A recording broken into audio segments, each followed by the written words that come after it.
구약성경 810면 10편 12편 1절에서 8절 말씀입니다. 저와 번갈아 교독한 후에 마지막 절은 함께 읽도록 하겠습니다. 제가 먼저 읽겠습니다. 여호와여 도우소서. 경건한 자가 끊어지며 충실한 자들이 인생 중에 없어지나이다. 그들이 이웃에게 각기 거짓을 말하며 아첨하는 입술과 두 마음으로 말하는도다. 여호와께서 모두 아첨하는 입술과 자랑하는 혀를 끊으시리니 그들이 말하기를 우리의 혀가 이기리라. 우리 입술은 우리 것이니 우리가 주관할 자 누구리요 하미로다. 여호와의 말씀에 가련한 자들의 눌림과 궁핍한 자들의 탄식으로 말미암아 내가 이제 일어나 그를 그가 원하는 안전한 지대에 두리라 하시도다. 여호와의 말씀은 순결하며 흙 도가니에 7번 단련한 은 같도다. 여호와여 그들을 지키사 이 세대로부터 영원까지 보존하시리이다. 비열함이 인생 중에 높임을 받는 때에 악인들이 곳곳에서 날뛰는도다. 아멘. 사랑하는 성도 여러분, 우리는 하루에도 수많은 말들을 듣고 또 말하고 살아가고 있습니다. 뉴스, 유튜브, SNS, 정치인의 말, 사람들의 평가와 댓글들까지 온 세상이 말로 가득 차 있습니다. 근데 문제는 말이 많아질수록 진실은 사라진다는 겁니다. 기본적으로 사람들은 자신의 유익을 위해 말합니다.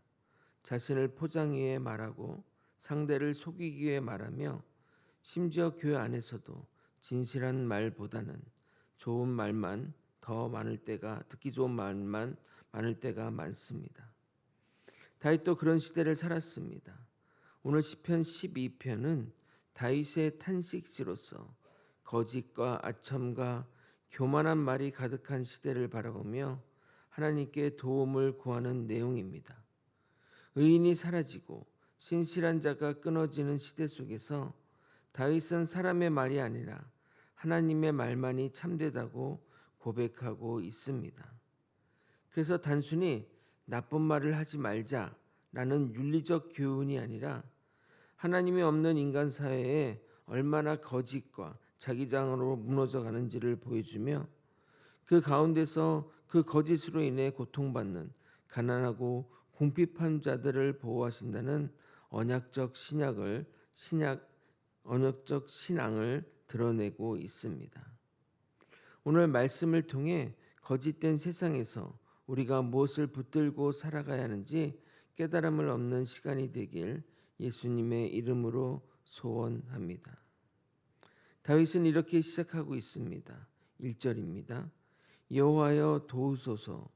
경건한 자가 끊어지며 충실한 자들이 인생 중에 없어지나이다. 다윗은 지금 개인적인 도움을 요청해서 도와달라고 말하는 것이 아니라 사회 전체가 무너지고 있는 현실을 고발하며 도움을 달라고 말하고 있는 겁니다. 경건한 자가 끊어졌고 충실한 자가 없어졌다는 말은 신실함이 사라졌다는 뜻입니다. 2절을 계속해서 보도록 하겠습니다. 그들이 이웃에게 각기 거짓을 말하며 아첨하는 입술과 두 마음으로 말하는도다. 사람들이 상대방에 대해 거짓을 말하고 듣기 좋은 말을 하며 두 마음으로 말한다고 말하고 있습니다. 여기서 두 마음은 문자적 의미로 두 개의 심장을 말하는데 문맥적 의미로는 겉과 속이 다른 것을 말하는 겁니다.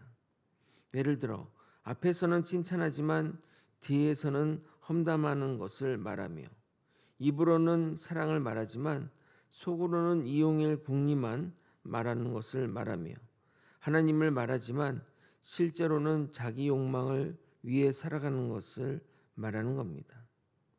인간의 모든 죄는 언제나 혀를 통해 드러나게 됩니다. 예수님은 그래서 이렇게 말씀하십니다. 마태복음 12장 34절. 독사의 자식들아 너희는 악하니 어떻게 선한 말을 할 수 있느냐. 이는 마음에 가득한 것을 입으로 말하며. 그러니까 그 사람의 입의 말은 그 마음에서 나온 것이라는 겁니다. 그래서 사람의 말은 그 사람의 영적 상태를 보여줍니다. 거짓이 판을 치는 사회의 특징은 말이 화려해진다는 겁니다. 그러나 화려한 말 속에는 진실이 없습니다. 오늘날도 마찬가지 아닙니까? 진실보다는 이미지가 중요하고 정직보다는 포장이 중요하며 내용보다는 말솜씨가 중요합니다. 그러나 하나님은 사람의 마음의 중심을 보십니다. 하나님 앞에서는 아무도 속일 수가 없습니다.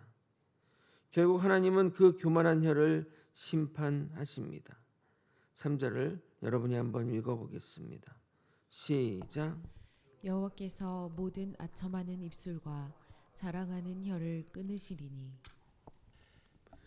여러분, 악인은 단지 거짓말을 하는 자를 말하는 것이 아니라 자기 혀를 신뢰하는 사람을 말하고 있습니다. 4절입니다. 우리의 혀가 이기리라. 우리의 입술은 우리의 것이니 우리를 주관할 자가 누구리요 하미로다.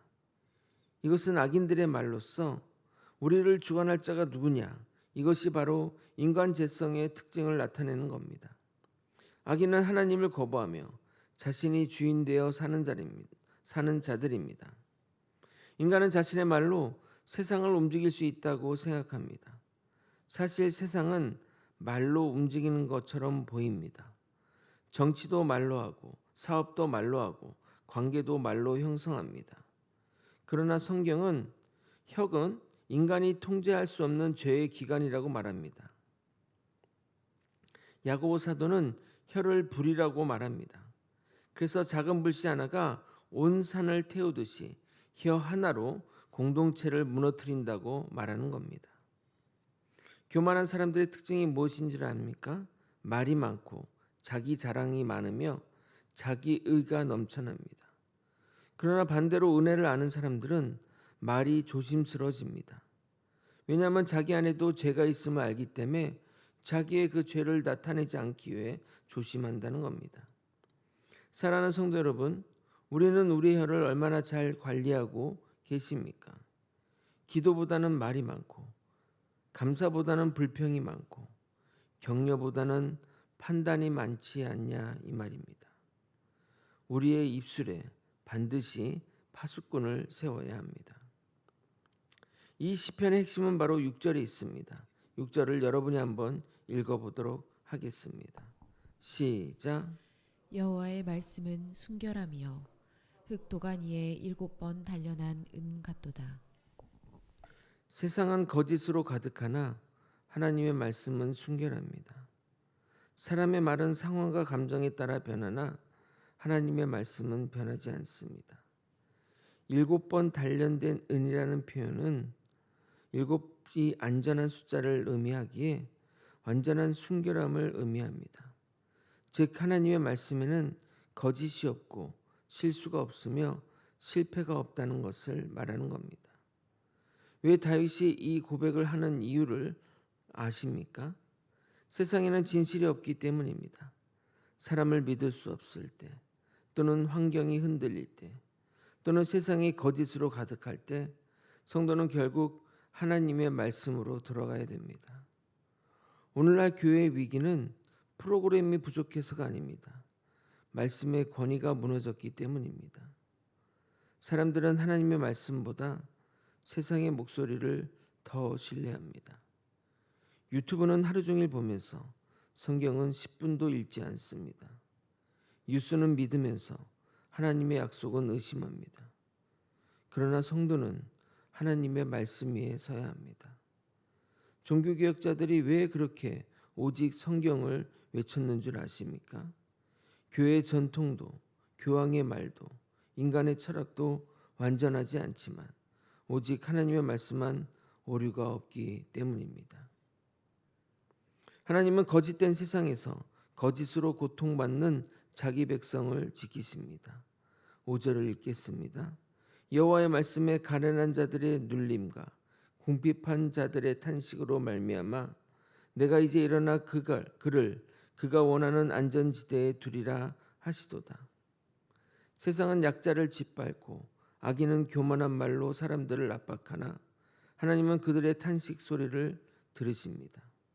애굽에서 노예되었던 이스라엘의 부르짖음을 들으셨던 하나님, 한나의 눈물을 들으셨던 하나님, 십자가 아래 탄식하던 자기 백성을 외면하지 않으셨던 하나님께서 지금도 자기의 백성을 지키시고 계십니다. 7절입니다. 여호와여 그들을 지키사 이 세대로부터 영원까지 보존하시리이다. 다윗이 확신한 이유는 현실이 좋아졌기 때문이 아니라 하나님의 성품 때문에 확신하는 겁니다. 사랑하는 성도 여러분, 우리의 안전은 세상의 권력과 돈과 사람에 있지 않습니다. 오직 하나님 언약 안에만 있습니다. 세상이 약할지라도 하나님은 자기 백성을 잃지 않으십니다. 그런데 다윗은 자신이 그동안 써왔던 시와 달리 마지막을 희망으로 끝내지 않고 있습니다. 8절을 여러분이 한번 읽어보도록 하겠습니다. 시작. 비루함이 인생 중에 높아지는 때에 악인이 곳곳에서 날뛰는도다. 다윗이 시를 하나님에 대한 영광 또는 희망으로 끝내지 않는 이유는 악인이 여전히 활동하며 세상은 여전히 악하기 때문입니다. 그러나 중요한 것은 악인이 많다는 사실보다 하나님이 여전히 우리를 위해 일하시고 통치하신다는 사실입니다.